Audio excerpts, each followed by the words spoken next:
Distinguished co-presidents, ladies and gentlemen, I have the pleasure to speak on behalf of the European Union, the candidate countries, Turkey, the Republic of North Macedonia, Montenegro, Serbia, and Albania, the country of the stabilization and association process, and potential candidate Bosnia and Herzegovina, as well as Ukraine, the Republic of Moldova, and Georgia, align themselves with this statement. The European Union congratulates Italy and South Africa on assuming the presidency of the Article XIV Conference and assure you of our full support and cooperation. Let me also express our great appreciation for the work carried by Germany and Algeria as previous coordinators. I also congratulate Dr. Robert Floyd on his appointment as the Executive Secretary of the Comprehensive Nuclear Test Ban Treaty Organization and wish him every success in promoting the entry into force and universal adherence to this important treaty. Today, we gather to mark the 25th anniversary of the Comprehensive Nuclear Test Ban Treaty, the CTBT. It's a key pillar of our collective security and an indispensable multilateral instrument to prevent the proliferation of weapons of mass destruction. Nuclear weapon test explosion or any other nuclear explosions represent a serious threat to international peace and security and undermine the global non-proliferation regime. At times when geopolitical competition is on the rise and multilateralism is under increasing pressure, we must redouble our efforts to uphold and strengthen the international non-proliferation and disarmament architecture, promote the important treaty, and advance towards its entry into force. The 25th anniversary is a good moment to take stock of what has been achieved and to look ahead at what we can expect in the future.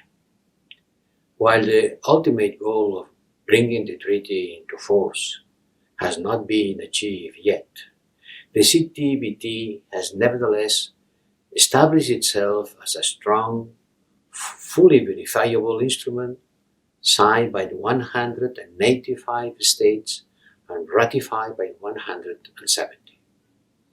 Its international monitoring system has already demonstrated value in providing independent and reliable data that will help deter non-compliance.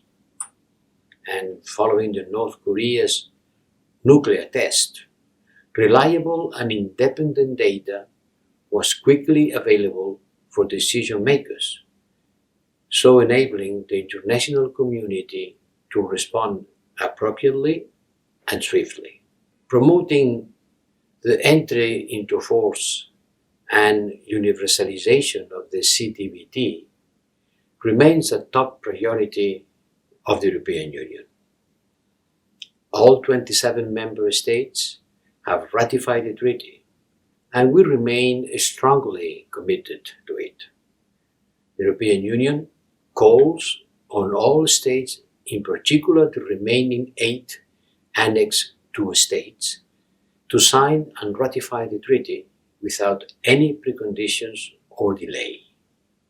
And we welcome the latest ratification by Cuba and the Union of the Comoros. Pending the entry into force of the treaty, we call on all states to refrain from conducting any action contrary to its object and purpose. The European Union has been and will continue to be a strong supporter of the Comprehensive Nuclear Test Ban Treaty Organization. Since 2006, the European Union has provided voluntary contributions for more than 29.5 billion euros for the strengthening of its monitoring and verification capabilities. On our part, the European Union will continue to use every opportunity to advocate the treaty's prompt entry into force and universalization in international fora, including at the upcoming review conference of the Nuclear Non-Proliferation Treaty and with third countries that have not yet signed or ratified the treaty. Bringing the CTBT into force is not the responsibility of a group of states alone. It's a collective endeavor of the international community to put an end to nuclear testing. Let's also build the necessary trust and confidence and work together to finish what we have already started. I have to thank you for your attention.